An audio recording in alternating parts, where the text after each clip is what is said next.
What's up, gamers? We got a bit of an impromptu video here. I just kind of got sort of inspired to do it because I've been performing pretty well with one of my favorite leaders in the game. Probably my second favorite leader in the game is op10 Mono Blue Boa. So I fucking love this leader. It just reminds me of like a olden age of card games. Back when it wasn't all so combo heavy. We had to take like 20 turns, like 20 minutes in a single turn and shit like that. Like Pokemon, Yu-Gi-Oh, stuff like that. It was like olden days. Like if you play GOAT format, you play one guy, it draws you a card, and you pass, bro. So yeah, that's a bit of like an outdated form of card games that it doesn't exist anymore as much, I guess. But she sort of revives it. But yeah, so this is a Mono Blue Boa. If you don't know what this leader does, what's wrong with you? It's are you even living under a rock? Under a red rock, perhaps? Oh, like, subscribe. So he's 5 life, Mono Blue. And then once per turn, on your turn, if you remove a character by an effect, you'll draw a card if you have 5 or less cards in hand. So she is the value queen. You will never run out of cards. You have insane, infinite value gas. It's amazing. It's incredible. Every single thing you remove draws you a card. It's perfect, man. What else do you want out of a leader? I just play my biggest thing, kill something, and I draw a card. It's crazy. So yeah, infinite value. She's really, really strong into this meta, particularly, I think.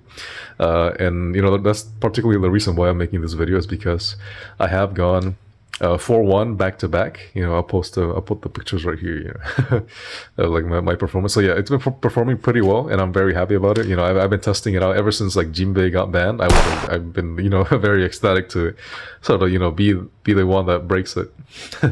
And I mean, I think I've accomplished as much as I probably could. But there's a lot of matches that I still haven't tested against. Yeah, so hopefully I get more testing in that, and then the list will evolve as I get more testing in. But we're 2 tourneys into op10 right now, and we've gone 4-1 in both. So I'm pretty happy with the results, and I'm pretty happy with the list as is.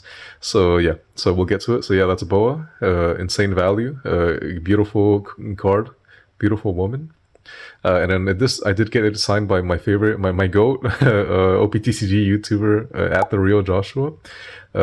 He just kind of randomly showed up at PR so when I was there, and I'm like, oh, I can't miss this opportunity, So yeah, so we got it signed for him. Thank you, Josh. I love it, and I hope I do you proud.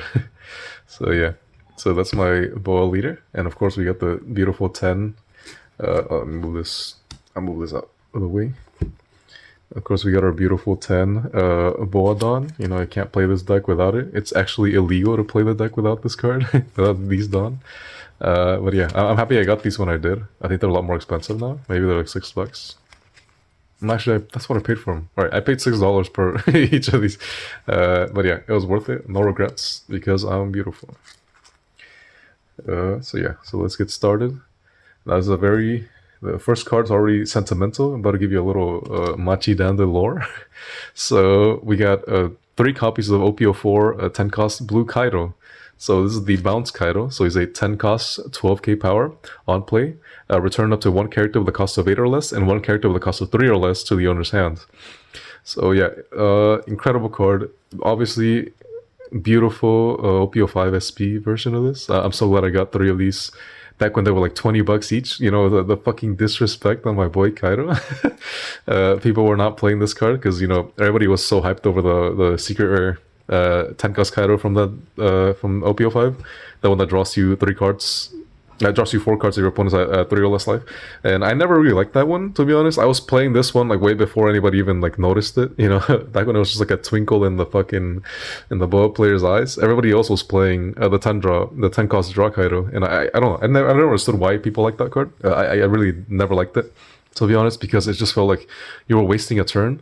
Like, yeah, you were developing a 10 cost 12k, but also at the same time, those 4 cards that you drew are going to be cards that you're going to be countering out of the immediate turn after, when your opponent's fucking beating your ass because you spent an entire turn not removing things or doing anything. So yeah, I mean, in this deck, obviously, in this leader, obviously it's a lot better than in any other blue variant, because it'll also draw you a card. So it's also semi that draw Kaido as well in one package, which is why it's extremely good in this. But a lot of people weren't actually running it at 3. I think they were only like maybe one of it, and then 3 or 2 of the 10 costs draw Kaido. So I don't know what people were thinking, but yeah, I've been on this since day one. You can ask anybody. And yeah, so a little Machi lore. This is actually the card that got me into One Piece, the trading card game, and also like the IP in general. Because not this version. This was not when I got into it, obviously, but this one was. So yeah, the original OPO4, just the normal ass art. I don't know. When I saw this, I was like, "Damn, this shit is so cool." He's a big guy, and from the card games that I used to play, like I'm a big like Hearthstone guy, so I'm really into like big statted characters.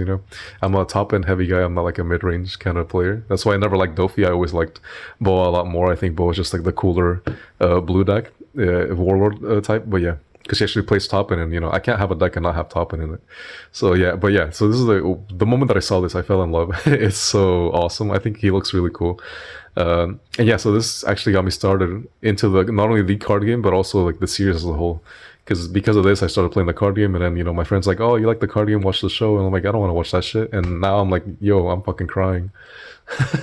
I'm fucking crying every 30 minutes watching this shit. It's so peak, man. But yeah. Yeah, also, that's partly why I haven't been uploading. I've just been so fucking obsessed with watching the anime because I'm at Water 7 right now. I'm at where they're like fighting the CP9. So yeah, it's like the peakest of peak. I never even I'm experiencing peak and never before seen on the scales, man. But yeah, so I'm sorry about not being able to upload. I should have had weeks 2 and 3 of Sealed already uploaded 2 weeks ago or 1 week ago, I guess. But I've been stuck watching One Piece, and I don't really regret it, to be honest. Also, I've been going to tournaments, obviously. But yeah, so this is the card that started it all. I love this card, and that's enough blabbering about that. So yeah, now you know my entire backstory. Here's 3 copies of the SP version. Yeah, I got these when they were 20 because nobody wanted them because you guys are insane. But yeah, 3 copies of it. It's extremely good. It's so fucking broken, bro. It's so fucking good, especially into green. Like if you're playing any sort of green variant, maybe like a GY Law, or you're playing Bonnie. Obviously, Bonnie's like the most prevalent one. In doing this, they just set up the 8 cost kid, put the Rocinante down, and pass. And you're like, oh fuck this game.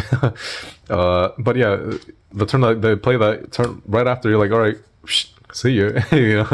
Get fucked, kid. So that actually did happen in last night's tournament. We were playing for the 2nd anniversary mat, and I wanted that shit so bad, but I got owned by Yellow Purple Pudding. I think what was it, round 3? Yeah, it was round 3. I got owned by a Yellow Purple Pudding because she actually healed off of you're the one that should disappear, the 0 cost event trigger. And then she healed into a second one of those. So I'm like, well, it just wasn't meant to be in that game. But yeah, I love this card. Yeah, back to the Bonnie. So the Bonnie, yeah, they play the kid. They play whatever the fuck they want to play off the kid, and then and you just bounce the next turn. So now they gotta decide, oh, do I want to do it again now that he's gotta develop the 12k? And then I'm like, yo, little do they know, I got a second one in hand, so you can just keep doing that, Yeah, I love this card. I even played this a lot back when Gecko was legal. I've never cut this down from 3. I think 3 is perfect. I would never cut it down to 2. I just love the card too much. So much sentimental value to me, and also I think it's like probably one of the coolest cards in the game. But yeah, even against Gecko, they play Gecko, they go the fucking Becca dog shit ass combo, and I'm like, all right, 10 cost Kaido, bounce Gecko, bounce Brook. Next turn you gotta play them again, and then every turn. So while yes, they are getting a lot of like repeat like Gecko triggers, that you gotta notice that is all they were doing post the Kaido drop, So they were kind of forced to switch their play around, because if they just keep doing that, I'm just going to keep swinging with my leader and with the next Kaido that I played previously. So, they're like, if all they're doing is playing the Gecko, I'm like, all right, well, I'm just going to keep fucking killing you. But yeah, so yeah, it basically skips a turn for the opponent. It's really, really good. Into Shanks, you can bounce the 3-cost Hanji, the Punk Hazard one, and also a Beckman or something like that, So it's really, really good tempo. Amazing that you can also draw a card off of it. And yeah, I love this game. I love this leader a lot. I love this card a lot. And yeah, we're playing 3 copies of it. Never tell me to cut it down, because I'll kill you. And then we got the new inclusion to the deck. It's very, very crucial to have this card in the list. So we're playing 3 copies of the new op10 Kiros. So Kiros is an extremely huge man, 7 cost, 9k power, so very good for the stats.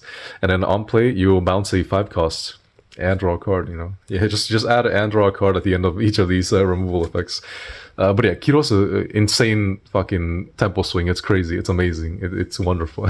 So this is actually the reason why we actually don't really care going first or second, because we can just play this going first. So our going first curve, especially in a format like this where you know, you have a lot of aggro decks, you can't be going second against any of those. You know, even though you're sacrificing your good curve, you know, obviously you got Searcher's Tengoku plus Blocker Law on one, then you got Bounce Law turn 2, you got the Boa or the Josu turn 3, then this turn 4, then Kaido turn 5. You know, obviously it's perfect curve. But you can sacrifice it because we can just fucking play because of this, you know. So I think this is a really important card in the list. Not only are you removing a you know, decently sized body that they would have played last turn, but also, you know, you're drawing a card off of it. So yeah, it's extremely good card. Also, the stat line is insane. If 7 costs 9k, you're free swinging into geckos. Even though, I mean, obviously they're banned now, but you know, you're free swinging into other 9ks with a 7 cost. You know. A lot of 9 costs are also 9k power, so you know, you play this a turn sooner than them, and also they're off curve, so they technically will be playing it like 2 turns afterwards. So yeah, this card's really good. It's an incredible card. Also, I got the Tatsuya arts, obviously. You can see he got the Banes there, because Tatsuya loves drawing Banes, that's his fetish. But yeah, so we got 3 copies of the Kiros, extremely powerful card, really awesome top end that we got. And now this is a bit of a, next one's a bit of a controversial one, you know, a little unorthodox, but I fucking love this card. We got 3 copies of the 6 cost Boa Hancock from op10. So, and also my favorite artwork of her is this. This foil is so fucking good because it looks animated. See, look at that. Yo, the layers kind of fucking it up, but yeah, it's beautiful. I love this card. So yeah, I had cut this down to 2 for a little bit. Prior to op10. Now that op10 is out, I'm like, dude, this is like the best card ever made. Post bans, this card's fucking insane. It's amazing. So the effect is that she is also a no counter, as you can see with Kiros. So she's a 6 cost 8k, so it's extremely powerful, a really huge woman. And then on play, you can bottom deck a 1 cost on the field, either your opponent's or yours, and also she'll freeze a character. So she'll freeze any character in play. It doesn't matter the cost, except for Luffy. So yeah, it's fucking crazy. She's so good, especially into like an aggro meta, because if you play this into Zoro, right, you know, or any aggro, like they got all their little weenies out, you know, they're fucking 1 costs.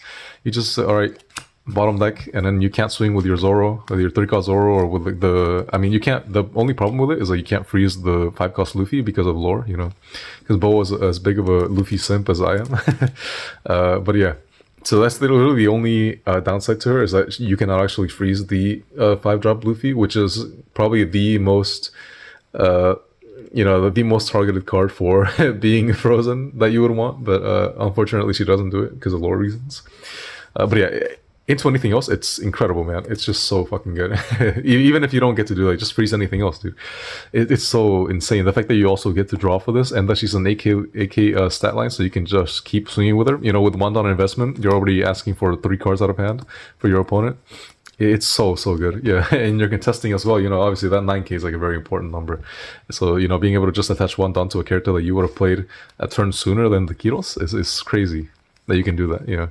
But yeah, I'm super in love with this card. I think this shit is the answer to Zoro and stuff like that, you know, because it diminishes a lot of their value that they get. You know, a lot of the times that you can't really touch the 1-drops that they play, like all the Namis or the Kuraha, the Searchers, and then they'll just be able to free swing with them for 2 down in the following turn. So I think it's just really important for that. You know, it keeps you healthy, keeps you alive, keeps you having like a big ass threat on board. You know, it's like now you drop this, and now they're suddenly on like a clock. You know, like because you can't really remove this by attacking into it.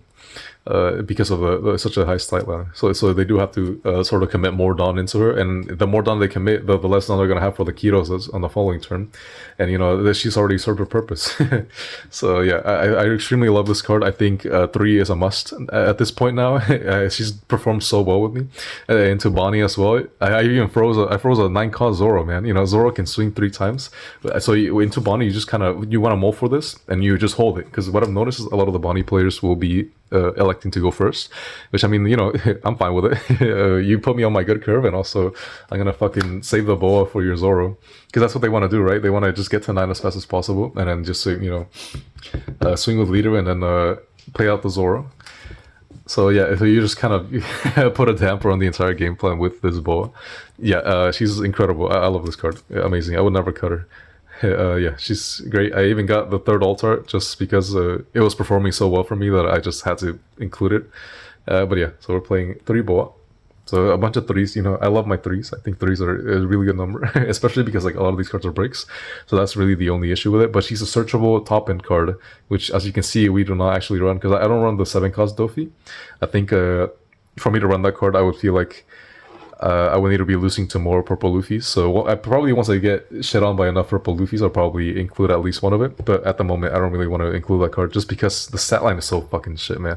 And even though it's a you know, it's a 7 cost 7k with no counter. You know, obviously, op10 spoiled us with a bunch of 7 cost 7ks with counter. But yeah, that Dofi, just regardless of it being a really good, I mean, it's still pretty good for like the value that you get out of it. It does bounce a 7 cost, which is crazy, you know, but it's also unnecessary, you know, right? Like Kiros is kind of hits that sweet spot. Obviously, he doesn't bounce a 6 cost, which would be the most ideal, because that would have been the play that they would have made the previous turn for your opponent. But you know, you can't ask for everything. Kido still bounces a 5 cost, so you're still bouncing like Cavendish and stuff like that. Cavendish, Carrots, you know, any 5 costs, even another Luffy. You know, I guess it's pretty neg if you bounce a Luffy actually. So you want to do that, but you can bounce blockers with it, and you know that's really all you want it for. A lot of times late game, you'll want to have like either a Red Rock or a Gravity Bait or a Kiros, just so you can like get rid of a blocker that they would have played, just like, you know, in a vain attempt of trying to live my 12k swings. But yeah, so next we are playing the 4 of the Jozu. I think this is a mandatory 4 of extremely good value tempo. So he's a 6 cost 7k. Actually has this is the first card in the deck that has counter. Yeah. But yeah, so it's an on play. You bounce one of your own characters, and then you'll be able to bounce a 6 or less, and then also draw a card, obviously. But yeah, she's extremely good for the, you know, God curve. Obviously, you want to go second with this deck, and then, you know, he's part of the third turn God curve, and he's the reason why I run a lot of well, him and the Bounce Law are the reason why I run so many 1-drops in this deck, as you'll see, because I think it's absolutely crucial now that we don't have Jinbe to run as many 1-drops as humanly possible, because we want to guarantee to have one out on turn 1. Because if we don't have at least one 1-drop turn 1, the entire deck kind of falls apart a little bit, you know. Which I think is like a bit detrimental, but you can always come back from it. There's been a lot of games where I didn't actually see the 1-drops, and you can still obviously come back for it. But obviously it's a lot more preferred, because you want to have that one to bounce it with the Jozu, because you don't want to be bouncing your Laws or your Dofi, your 3-cost Dofis. But yeah, a really good card. Also 7k power, obviously magic number in this game. You always want to swing 2k over just to ask for one or more. You're asking for 2 or more cards at that point. But yeah, it's also a really good tempo play. Obviously, we're playing on second curve most of the time, because that's our really good curve for our stat line. And he has counter, so unfortunately not searchable. I think that's like the main issue with this deck. A lot of the top end and a lot of the key cards that you want to be playing out are actually not searchable by Sengoku, because they're not Warlord cards. And even all of our events, you know, so Boa is like a very event-heavy deck. I would say like mostly more than anything else, which is another reason why I like it. I really like event style decks. But yeah, none of it is searchable, so a lot of the time you'll be bottom decking a lot. So I do think that you should maximize on the cards that are absolutely necessary, because leader will just draw you a lot. So sometimes it doesn't really matter that much, but you just gotta make sure that that you're molding for like actual cards that you're gonna need for the matchup that are not searchable, because you will be bottom decking them a lot through the searches, because you are going to be playing like maybe like 6 Sengokus every turn, every game rather. Yeah. And yeah, another way that you can do that is the 4-cost Bounce Law. So everybody knows this, everybody hates this card. 4-cost 5k 1k counter, searchable Warlord, and it's you may bounce another character on play, and then if your leader is a Warlord, you can bounce a 4 or less to the hand.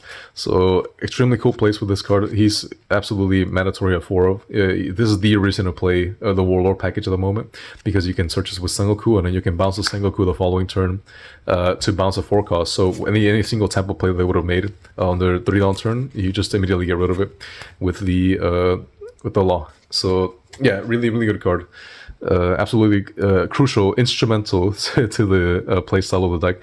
And then him and the Jozu are the reason why you want to be running so many one costs. I think running the one costs ever since the Jinbe ban, obviously. I think the main issue with Jinbe getting banned for this deck isn't particularly the aggression that you lose, because I mean the game plan is still the same, obviously, so that did not affect Boa's game plan at all. It mostly affected the fact that it's a little harder now to get leader ability online, because you have so many cards in hand. Just because a lot of your guys like bounce something else that you have in hand, so you want to, every time you play this, you want to make sure that you always have 5 cards in hand, because you will go back down. Because if you have 6 and you play this, you're bouncing 1, so even though you're removing something, you're going to be at 6 total still in hand. So you won't trigger leader ability. So you want to make sure that you get cards out of hand as fast as possible, which is why I like running a lot of one costs. Because on your going first curve, you just play this on 5. You're like, okay, I'll play a 1-drop, and then I'll play this. So if you have a 6-card hand, you play the 1-drop and you play this, and now you're at 5 cards in hand, and then you'll just be able to bounce it. So it's not going to be so you can actually trigger leader ability. So I think that's why playing 1-drops, so many 1-drops in this game, in this deck, is really crucial more than ever now. Just because Jinbe sort of allowed us to get the cards out of our hand while also developing board, which is what I think that aspect of him was definitely the most important part of his role in the deck. Was that he was allowing us to sort of deplete our hand a little bit. And also, obviously, he made our events better. Like, our events are a little worse now because we're wasting a turn just to play an event. And even though the effects are really powerful, obviously, Red Rock bottom decks anything in the game. And then Gravity Blade gets rid of 2 6 costs, which is, a huge fucking value play for 7 Dawn. But also, that's all you're doing that turn. So I think that's why, before Jinbe sort of offset that the balance of it, because you were able to develop 2 bodies 1 turn. So you didn't have to waste the extra turn last turn, and then the following turn, I mean. And then once you actually got to your Gravity Blade, you're like, okay, I don't care that I wasted an entire turn to bottom deck 2 characters and not develop board, because I already developed board with Jinbe. So those are, I think, the 2 most important aspects of it. But yeah, I think the list right now that I'm running is really good into that. Because that's sort of what I built in mind with, I'm like, oh, these are obviously the most powerful cards in my deck, and I need to be building around them, so I'm going to be playing 15 1-drops. Anyway, sorry about that, but yeah, I'm going to be going pretty intricately into this video, obviously, because I'm very passionate about the leader, and I want it to succeed. So yeah, and then we're playing just 2 pudding. I think if you're a blue deck, you probably just want to play this card at 2 most of the time. I think 1, if you ever get to just like playing 1 of it, I would say just cut it, to be honest, if you don't want to fit it into a deck. But if you have like some space in there, or you're just like very focused on whatever meta you're in, maybe if you're playing into a lot of Shanks, into a lot of Bonnies, this card will just win you the game outright, to be honest. But yeah, so putting another very hated card in blue. So it's a 4-mana, 4-cost, 4-cost, 4k power, 1k counter. On play, your opponent shuffles the entire hand into the deck and then draws 5. So against Bonnie, a lot of the time, because, Bonnie players are so fucking greedy, green is the color of greed, as they taught us.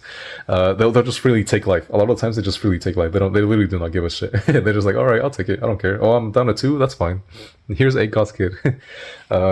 But yeah, so you punish them for the hubris. Your hubris will be your downfall. The plight of Icarus. So yeah, so Bonnie helps to punish a lot of those matchups. Even Dofi, I think there's still some stray Dofi players running around, and I think because people started finally realizing that after being all fucking black pill and shit over the bans, their decks are still functional, and in fact they're still like some of the best decks in the game. Just obviously they're not completely fucking broken. But yeah, so the pudding helps punish a lot of matchups that you will face into. And also I like her because she does actually round out a lot of our turns. So it's the same thing with like, let's say you have 7 cards in hand, right? And you have a red rock. You're like, okay, I want to get rid of a body, but I have 7 cards in hand. So the pudding will actually help you sort of round out your turns. It's like, oh, your opponent, maybe even if they only have like 6 cards in hand, it's still better than having nothing. So you go 4 mana, it's a 4k body as well, so you can just attach it onto her and then she immediately becomes a threat on board. So you'll be able to get rid of 1 card out of value. So it's almost like she swung. You have to think about it like that. Even if they only have 6 cards in hand, I think it's still important to do it. if you're at 10, just to round out your turn and sort of deplete your hand out, because you're also playing a body out, right? So even if they have 6 cards in hand, you play the putting out, they shuffle their hand into the deck, draw 5. So it's almost like she swung and they countered out of it, you know? So she already got rid of 1 card from their hand. And, you know, potentially, you know, a hand that they've been building up the entire game. So now they get 5 random cards from the deck. And then you can red rock whatever big drop they have and then draw a card off of it. So it just helps you cycle a lot. It helps you into like those really nasty matchups, for example, like into Bonnies. Because they will have a really big hand size. Even though I think we're pretty good into green, unless they see the Tashigi, the new 2K counter. Tashigi is really fucking ass. You know, that was the reason why I went for 1 in one of the tournaments, because round 1 was against the RG Smoker, and he just had 2 Tashigis on board, and there was nothing I could do. So yeah, I'm trying to, you know, find some techs for that card, because it is very annoying for the deck. But yeah, so we're playing 2 puddings. I would say it's a pretty safe amount to play. I would never play more than that, to be honest, because the deck's pretty tight as is. Anyways, we're going on to the 4 copies of the 3-cost blocker Do Flamingo. So I only have 1 SP because I'm poor and I can't find any more right now. But yeah, a really instrumental card in the deck as well. So 3 costs, 4k power, 1k counter. It's a blocker, obviously, and then on play you get to check the top 5 of your deck and stack them in any order. So obviously really, really good, especially for that going first curve that I was talking about. So obviously, you know, turn 1 you play a 1 cost, turn 2 you play the Dofi, turn 3 you play this, bounce the 1 cost, do whatever, and then turn 4 you play the Kiros. So it's a really, really good curve. And also, yeah, so he is really good because it lets you sort of plan ahead, you know. I think Boa is one of the decks that you want to really emphasize, like knowing what's in your deck and what's in your stack, even with the Sengoku bottom decks, right? So every time you search for the Sengoku, you're beginning bottom decking 5 cards in your deck, right? So you're going to be starting off with 10 less cards in your deck, meaning it's a 40 card deck. Every single Sengoku gets you 5 cards lower. So let's say if you play like 5 Sengokus, you're already going to be almost back to your stack, right? So I think the stack in Boa is a lot more important now that we don't have that much value from Jinbe, and being able to play this and sort of plan ahead while also knowing, okay, this is going to be my top, and these are going to be the cards that I'm going to be bottom decking of the Sengoku if I do play a Sengoku in the following turn. So I think being able to check your stack and also plan ahead for the turns to follow, you know, obviously on 10 Dawn, you play this and then you play Gravity Blade or Kiros, and now you know what you're going to be drawing for the next 5 turns, you know. So you can just stack a 2k to have on your opponent's turn, and then you stack the Playmaker on your next turn. And then the card that you're going to draw off that Playmaker. So yeah, extremely, extremely crucial card for the deck. Never cut this. Also, it's searchable. It's a blocker. Blockers are really important in the meta right now. And I think being a 3 cost blocker is really good, because also there's turns where you can also include the 6 drops in it, and also and play a 1 drop as well during that same turn. So you can develop 2 blockers in this and the 1 cost blocker law, as well as play one of the 6 costs. So really, really good instrumental card in the deck. Never cut this below 4. And if you got any SPs for sale, I'm buying. And yeah, so when talking about the Sengoku, so we do have 4 copies of it. So, you know, it's just your normal 1 cost 2k, 1k counter, top 5 Warlord Searcher. But yeah, so expect to be playing this card a lot during your games, just because you have so many bounce effects. And yeah, a lot of times you'll also be bottom decking your effects, because your leader ability doesn't just say if your opponent's stuff is removed. It's just anything. So a lot of times you will be just playing, like let's say if I'm on 7 and I don't have like the Kiros or something like that, I'll just go do this, all right, I'll draw a card off of it, and then I'm gonna just play the Boa, freeze something.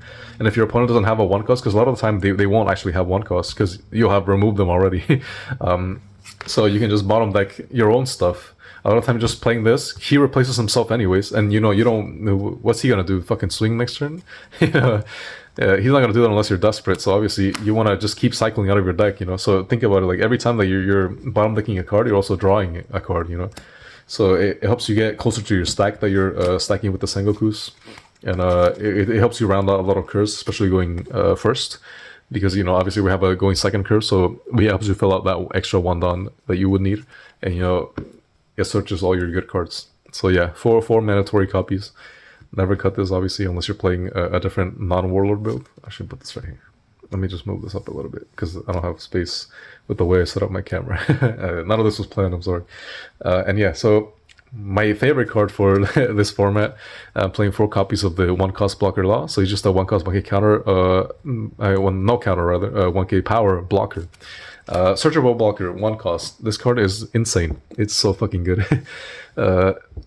Because the more 1 cost that you get, that you play in a deck, the more 1 cost that you're guaranteed to draw turn 1, which I think is what we want to really emphasize on in the deck. So anytime you have this going first or going second on your turn 1, you just play it out. Don't be afraid, because they can't really respond to it turn 2 at all. And into Zoro, into any aggro matchups, into even like Shanks and stuff like that, or anything that plays big characters, you just play like one of your semi-big guys, and then you just round off the turn with a block your law. It's extremely annoying for them to get rid of it, because now they gotta be like, they gotta expend their entire turn being like, oh, I gotta think about this blocker law. So it keeps you extremely healthy during the game. I think a lot of the games I just end up being 4 or 3 life just because I have so much defense in the deck. But yeah, extremely crucial card. Never cut it. I'm never cutting this, even though the only problem obviously I don't have counter.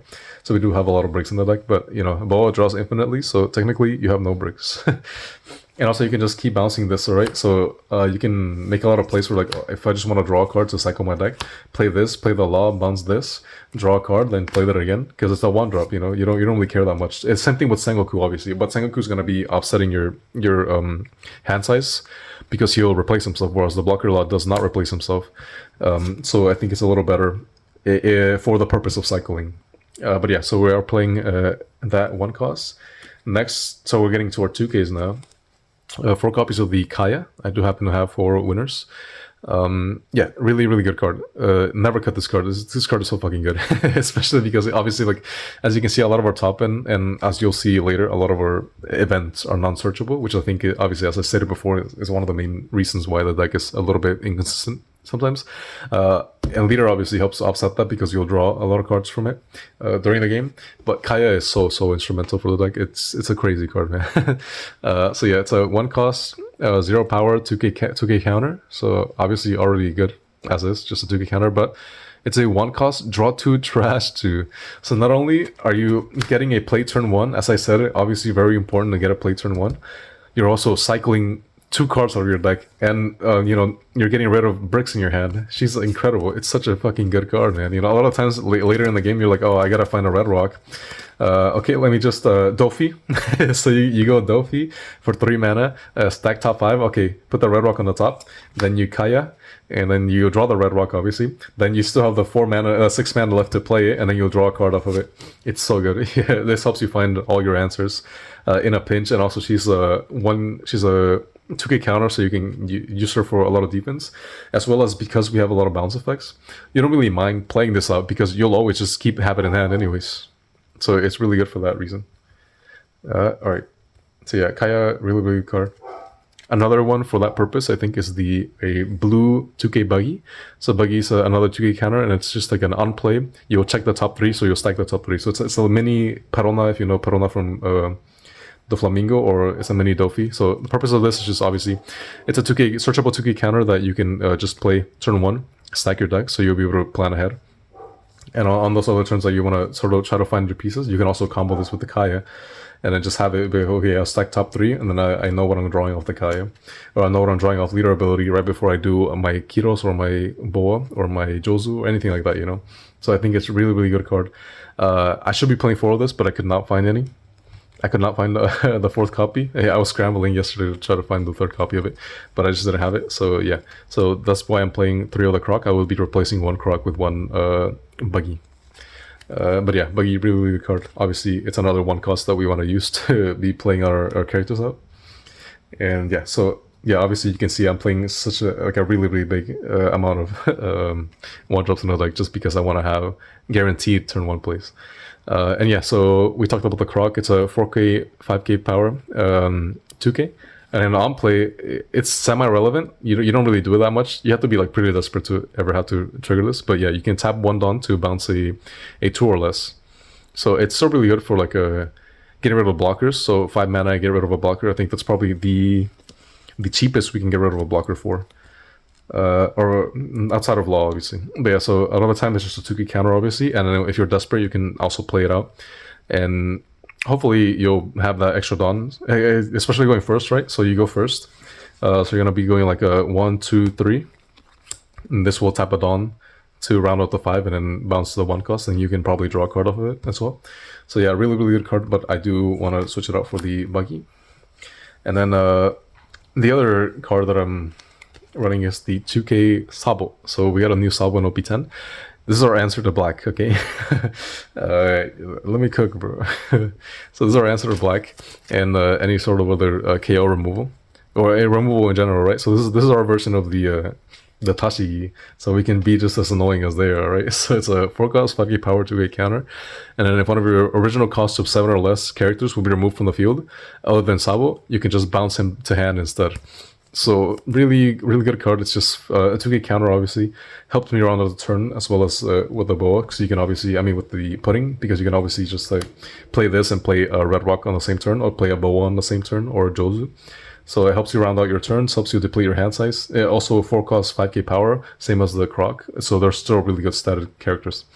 But yeah, this is my answer to black. So you do have to have some defense at least, right?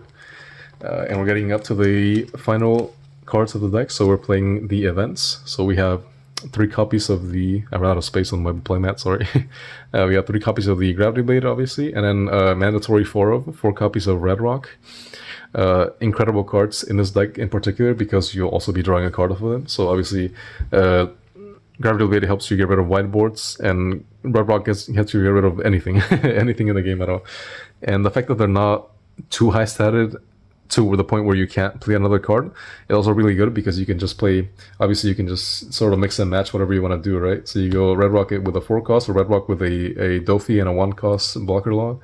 You can play the Dofi, stack your deck, then play the the Gravity Blade for the extra 10. Now you know what you're drawing off of it. It's so good. I love this leader. Yeah, but yeah, that's my deck list. We did manage to go 4-1 twice. My only losses were to, like I said, the red-green smoker, because he had 2 Tashigis on board, and I really could not figure out a way to solve that issue. And then I lost to yellow-purple pudding because of luck, I guess, yeah. But yeah, no, I think that even without the luck, I think maybe it was still a rough matchup, obviously. I think I was being like very cautious in the first couple turns, because obviously I also play yellow-purple pudding, so I know what their game plan is and what they're trying to do. So I was being pretty protective of my life in the first couple turns, just because I knew that once the 10 drops came out, I would not be having any of those lives in my hand. But yeah, I think that's probably one of my mistakes. I should have taken maybe like 1 or 2 more hits from life, just because I had such good defense with all my blockers that I had. And also it would have helped me find more Red Rocks to answer the 10 drops, because they would just kept fucking playing 10 drops, man. I just like kept healing and I kept crushing my life. But yeah, I mean, in that game I would have won with the Kaido swing, because that was my last swing. I swung 13 for lethal. I think they had like maybe 6 cards in hand, and but unfortunately it was the when I swung 12 with my leader, they triggered the disappear, so I just fucking lost there. But yeah, that was unfortunate. And then yeah, I lost to Tashigi. So Tashigi is like the main issue here, I think. But I played against 2 Bonnies in last night's tournament, and they actually did not draw the Tashigi. And what I noticed is if they don't have that card, they just fucking auto lose. There's like nothing they can do. You just have like, you just get rid of everything. They can't stick a single thing on board. It was kind of depressing for them, but you know, I was having a great time, to be honest. But yeah, that's my list for the op10 Boa format. So yeah, I love this leader. I'm gonna be playing it for a long time. I think right now the most probably I'm gonna be playing it, because in the current sort of like aggro heavy meta, I think RP Luffy's getting sort of gatekept a bit from the meta, which is kind of sad, because when my friend woke me up at 2 a.m. to show me the ban list, I popped off. I'm like, yo, Moria and Ice Age and Jinbei, Red Purple Luffy's the best deck now, dude. I'm popping off. And then they released SC21, and now I'm sad again. But yeah. So yeah, I mean, luckily Boa is my answer to the format, because I love this deck. Obviously, as you can see, I'm fucking rambling. It's probably going to be another 40+ minute video of me just rambling. But yeah, I love this leader. I'm going to keep going for more tops. Hopefully one of these days I go undefeated, but you know, I have to get pretty lucky for that, I think. And just hopefully... Alright, I need to play like 5 Bonnies in a row and have none of them, not a single one of them see their Tashigis. But yeah, that's my list. I'm very happy with it. I love this leader. I hope you guys will like it as well and try it out because I have put a lot of heart and soul and testing into this. And then yeah, we'll get to like some honorable mentions. You can obviously trade out. I think probably like a Red Rock is the most cuttable card. Or if you don't like having no counter, then you can maybe cut one law, but I think it's too good, so you probably cut one of the top ends, maybe a Boa. I like it at 3. I would never cut it down, but you can probably cut it down if you're that guy, And you can play the 0 cost event to sort of get rid of some of the bricks, because obviously, not only is it good for getting rid of bricks, but also it's good for depleting hand size, which is another issue that we have. So you just want to be, as you're playing this deck, you want to be extremely cautious and extremely aware of the amount of cards that you have in hand at all times. For example, if you have 5 in hand and they swing at you and you have a blocker, right? You can be like, okay, I can block this, then I'll go to 6. So then when I play a removal event or any removal card, I'll draw a card off of it. But if I take this, I'm getting the card from life, but I'm not going to be drawing for a little bit when I remove anything. So, and I think you have to, in those instances, you want to be definitely choosing whatever play gets you to draw with leader ability, because obviously that's the whole point of playing the deck, is that you want to trigger leader ability as much as possible. But yeah, so yeah, that's what you got to keep in mind. I think playing this many 1-drops is absolutely necessary, just for the plays out. It helps you deplete hand size, helps you make a lot of cool plays that you weren't able to make beforehand, or that that you didn't need to make because Jinbei sort of just fucking carried you. But yeah, so that's my list. Very happy with it. I love the way that I'm performing with it. I think I'm not gonna lie, I was kind of popping off. I was popping off. I'm gonna toot my own horn. I think we have a really good matchup into the Zoro just because of our 1-drops, because we can just like free swing into the Namis, into blocker choppers, stuff like that. And then against aggro, I think you just gotta remove whatever they have, man. You can't let a single fucking thing live, because in most other decks, you can. It's okay to be like, oh, all right, that's just a searcher, it doesn't matter. But in Zoro, it's like, nah, that thing's gonna kill me, man. So I did it into a Zoro that I did end up beating. Sorry, Sam from PR. I did end up red rocking one of the Namis just because that was his only stud character that I was not able to swing at, and I'm like, yo, this is gonna kill me next turn. So get it out of here. Let me draw a card. Also, you gotta think about it like this. Even if it feels a little bit neg to be using these removal events into aggro to clear like very small bodies, you gotta remember that these are bricks in your hand, right? So you don't want to have any bricks in your hand when you're playing against an aggro deck. You want to cycle it out. So don't think about it as much as doing that. That's like, oh, I fucking nagged 5 mana. I could have removed a 10 cost, but I removed a 1-drop instead, right? Just think about it like, okay, I'm gonna get rid of some aggression from them, make it harder for them to kill me, and also I'm gonna draw a card off of this. So I'm cycling out a brick. So it helps you have the potential to draw into 2Ks, 1Ks, stuff like that. So every single card in your deck has the end phrase, also draw a card staple to it. So you have to keep that in mind while you're playing this deck. But yeah, if you do that, you can also go 4-1 or your locals. Maybe if you're a little better than me, you can go 5-0. Hopefully I can manage that at some point.